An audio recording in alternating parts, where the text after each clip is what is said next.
Daily. Taste the Daily.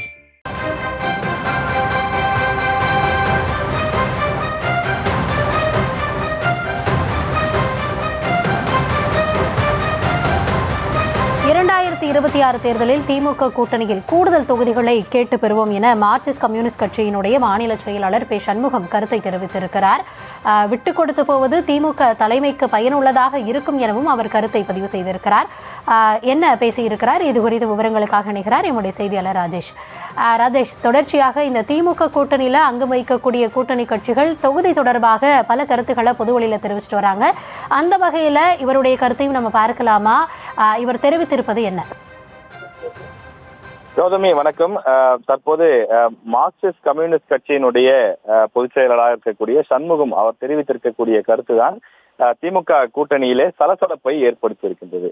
2026 சட்டமன்ற தேர்தலில் நாங்கள் திமுக கூட்டணியில் கூடுதல் இடங்களை கேட்டு பெறுவோம் என்று அவர் பேசியிருக்கின்றார். அந்த பேச்சுக்கள் தற்போது கூட்டணியில் சலசலப்பை ஏற்படுத்தியிருக்கிறது. கடந்த முறை எங்களுக்கு 6 சீட்டுகளை திமுக கூட்டணியில் கொடுத்தார்கள். அதை நாங்கள் மன விருப்பமே இல்லாமல் தான் ஏற்றுக்கொண்டோம், வேறு வழி இல்லாமல் ஏற்றுக்கொண்டோம், திமுகவிற்காக விட்டு கொடுத்தோம் என்ற ரீதியிலே அவர் கருத்துக்களை தெரிவித்திருக்கின்றார். 2021 சட்டமன்ற தேர்தலின் போதே நாங்கள் கூடுதல் தொகுதிகள் வேண்டும் என்று கேட்டோம். ஆனால் அப்போது இருந்த சூழ்நிலையை கருத்தில் கொண்டு நாங்கள் அதனை ஏற்றுக்கொண்டோம். ஆனால் வரக்கூடிய சட்டமன்ற தேர்தலில் அதே மனநிலையில் நாங்கள் தேர்தலை அணுக மாட்டோம், சீட்டுக்களை கேட்க மாட்டோம். கட்டாயம் எங்களுக்கு கூடுதல் தொகுதிகள் வேண்டும். ஏனென்றால் சிபிஎம் வரலாற்றிலேயே மிக குறைவான தொகுதியில் போட்டியிட்டது அப்போதுதான். எனவே குறைவான தொகுதியிலே போட்டியிட்ட காரணத்தினால் எங்கள் கட்சியிலே பலர் சட்டமன்ற உறுப்பினர்கள் ஆக முடியாத சூழல் ஏற்பட்டிருக்கிறது. எனவே நாங்கள் கடந்த முறை கொடுத்த சீட்டை மனப்பூர்வமாக ஏற்றுக்கொள்ளவில்லை என்றும் அவர் சண்முகம் பேசும்போது குறிப்பிட்டிருக்கின்றார். எனவே இந்த முறை நாங்கள் கட்டாயம் கூடுதலான சீட்டுக்களை கேட்டு பெற வேண்டிய கட்டாயத்திற்கு தள்ளப்பட்டிருக்கிறோம் என்றும் அவர் தெரிவித்திருக்கின்றார். தொடர்ச்சியாக சண்முகம் சமீபத்தில் பதவியேற்றது முதலே தொடர்ந்து பல்வேறு கருத்துக்களை அவர் தெரிவித்து வருகின்றார். குறிப்பாக திமுக கூட்டணியில் இருப்பவர்கள் அனைவருமே ஒரே மாதிரியான கருத்துக்களை தெரிவித்து வந்தாலும் மார்க்சிஸ்ட் கம்யூனிஸ்ட் கட்சியினுடைய பொதுச் செயலாளர் தொடர்ச்சியாக பல்வேறு விமர்சனங்களையும் திமுக கூட்டணியின் மீது, திமுக ஆட்சியின் மீது அவ்வப்போது வைத்து வருகின்றார். அது தினசரி வெளியாகக்கூடிய நாளிதழ்களாக இருந்தாலும், வார நாளிதழ்களாக இருந்தாலும், யூடியூப்கள் போன்றவற்றிலும் கூட தொடர்ச்சியாக சண்முகம் பேட்டிகளை கொடுத்து வருகின்றார். அதில் ஆளுங்கட்சி மீதான பல்வேறு விமர்சனங்களை அவர் தொடர்ச்சியாக முன்வைத்து வருகின்றார். ஏற்கனவே விடுதலை சிறுத்தைகள் கட்சி எங்களுக்கு இந்த முறை கட்டாயம் கூடுதல் சீட்டு வேண்டும் என்று கோரிக்கை வைத்தார்கள். சில மாதங்கள் முன்னதாக ஆட்சியிலும் பங்கு, அதிகாரத்திலும் பங்கு என்று விசிகாவினர் அந்த கோஷத்தை முன்வைத்திருந்தார்கள். அதாவது விசிகாவினுடைய சட்டமன்ற உறுப்பினர்கள் காலத்திற்கும் சட்டமன்ற உறுப்பினர்களாகவே தொடர முடியாது, நாங்களும் ஒரு அமைச்சர்களாக ஆக வேண்டும், அமைச்சரவையில் இடம்பெற வேண்டும், கட்சியை அடுத்த கட்டத்திற்கு கொண்டு செல்ல வேண்டும் என்றும் விடுதலை சிறுத்தைகள் கட்சியின் தலைவர் திருமாவளவன் உட்பட பலரும் தொடர்ச்சியாக பேசி வந்தார்கள். இந்த நிலையில் விசிகாவினருடைய எண்ண ஓட்டம் வரக்கூடிய 2026 சட்டமன்ற தேர்தலில் குறைந்தது 25 இடங்களை கேட்டு பெற வேண்டும் என்று அவர்கள் எண்ணத்தில் இருக்கிறார்கள். கடந்த முறை 2 கட்சிகளுமே தலா 6 இடங்கள் மட்டுமே வாங்கி போட்டியிட்டன. அவற்றில் விடுதலை சிறுத்தைகள் கட்சி 4 இடங்களில் வெற்றி பெற்றது. எனவே இந்த முறை கூடுதல் தொகுதிகள் கொடுத்தால்தான் கூடுதலான சட்டமன்ற உறுப்பினர்கள் கிடைப்பார்கள் என்றும் எதிர்பார்க்கிறார்கள்.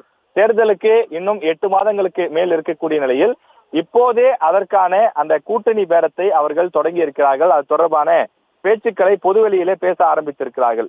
நேரடியாக திமுக கூட்டணி கட்சி தலைவர்களிடம் சென்று பேசாமல் தொடர்ந்து பொதுவெளியிலே குறிப்பாக பல ஊடகங்களை சந்தித்தும் கருத்துக்களை தெரிவித்து வருகின்றார்கள். குறிப்பாக மார்க்சிஸ்ட் கம்யூனிஸ்ட் கட்சியினுடைய சண்முகம் அவர்களுடைய குரல் கூட்டணியில் உள்ள மற்ற கட்சிகளின் குரலையும் வெளிக்கொணரக்கூடிய ஒரு முயற்சியாகவும் அது பார்க்கப்படுகின்றது. சண்முகம் அவர்களை தொடர்ந்து மற்ற கட்சியினரும் கூடுதல் இடங்களை கேட்பதற்கான வாய்ப்பு இருப்பதாக சொல்லப்படுகின்றது. அதிமுக கூட்டணி, தமிழக வெற்றி கழகம், விஜய் அவர் ஒரு தனியாக கூட்டணி அமைக்கின்றார். எனவே பலதரப்பட்ட வாய்ப்புகள், ஆப்ஷன்ஸ் நிறைய இருக்கக்கூடிய காரணத்தினால் கூட்டணி கட்சிகள், திமுகவில் இருக்கக்கூடிய கூட்டணி கட்சிகள் தங்களுடைய அந்த பேர வலிமையை தொடர்ந்து உயர்த்துவதற்கான முயற்சியிலே அவர்கள் ஈடுபடுகிறார்கள். வெறும் 6 சீட்டுகளை கொடுத்தால் அதில் யாருக்கு கொடுப்பது, எந்த மாவட்டத்தை சேர்ந்தவருக்கு கொடுப்பது, சீனியருக்கு கொடுப்பதா, ஜூனியருக்கு கொடுப்பதா, இளைஞர்களுக்கு வாய்ப்பு கொடுப்பதா, பெண்களுக்கு கொடுப்பதா, இப்படி பல குழப்பங்கள், பல மனக்கசப்புகள் கட்சிக்குள்ளே ஏற்படுகிறது.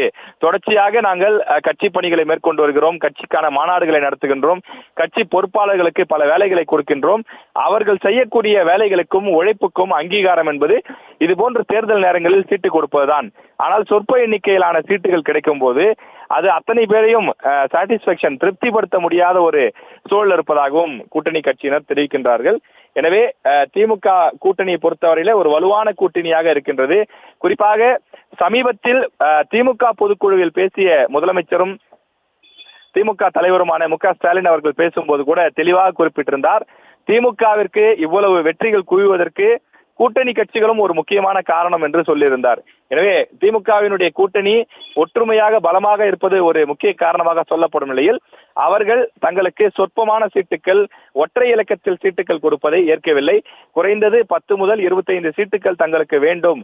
அதற்கான பேச்சுவார்த்தையை, அதற்கான காய் நகர்த்தல்களை தற்போதே தொடங்கிவிட்டார்கள் என்பதுதான் திரு சண்முகம் அவர்களுடைய பேச்சின் மூலமாக நம்மால் புரிந்து கொள்ள முடிகிறது. விரிவான விவரங்களுக்கு நன்றி ராஜேஷ்.